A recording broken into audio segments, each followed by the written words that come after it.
আমাদের জীবনটা খুবই ছোট। আর এই ছোট জীবনে আমাদেরকে অনেক কিছু করতে হবে, অনেক কিছু গড়তে হবে, বাবা মায়ের এক্সপেকটেশন পূরণ করতে হবে, নিজের স্বপ্ন পূরণ করতে হবে। জীবনে অনেক সমস্যা আসবে, বাধা আসবে, তাই বলে পিছিয়ে পড়লে চলবে না। আপনার জীবনে আজ যে সমস্যা আছে সেটা কাল থাকবে না, আর এই বাস্তবতা মেনেই সারা জীবন চলতে হবে। সুইসাইড কখনো কোনো কিছুর সমাধান হতে পারে না। জীবন একটাই, আর সেটাও খুবই ছোট। আর এই ছোট জীবনে আমাদেরকে এখনো অনেক কিছুই করতে হবে। জীবন পাওয়া না পাওয়ার হিসাবে চলে, জীবনে ব্যর্থতা আসবে। জীবনে হোঁচট না খেলে কখনো সফলতা অর্জন করা যায় না। শুধুমাত্র একটা পরীক্ষার রেজাল্ট, শুধুমাত্র একটা পাবলিক ইউনিভার্সিটির চান্স পাওয়া, শুধুমাত্র একটা চাকরি পাওয়া কখনোই আমাদের ভাগ্য লিখতে পারে না। আপনার ভাগ্য আপনি নিজে লিখবেন। 30-এর পর মানুষ ধীরে ধীরে কর্মক্ষমতা হারায়, মানসিক জোর কমে আসে। তাই আপনি যদি জীবনে কিছু করতে চান, তাহলে সেটা আজ থেকেই শুরু করুন। তাই চেষ্টা করুন 30-এর আগে নিজের জীবনকে সুন্দর করে গড়ে তোলার। তাই বলে আমি বলছি না যে 30 বছর পরে মানুষ সফলতা অর্জন করে না, অবশ্যই সফলতা অর্জন করে। কিন্তু সেই সফলতা কি আপনি ভোগ করবেন, নাকি আপনার সন্তানেরা ভোগ করবে? অবশ্যই আপনার সন্তানেরাই ভোগ করবে।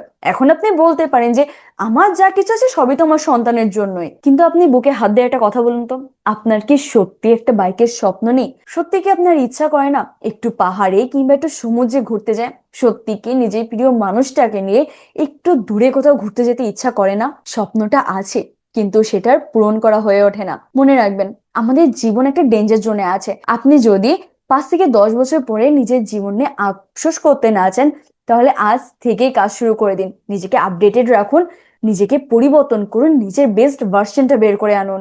মনে রাখবেন, জীবনটাও আপনার, আর গল্পটাও আপনার।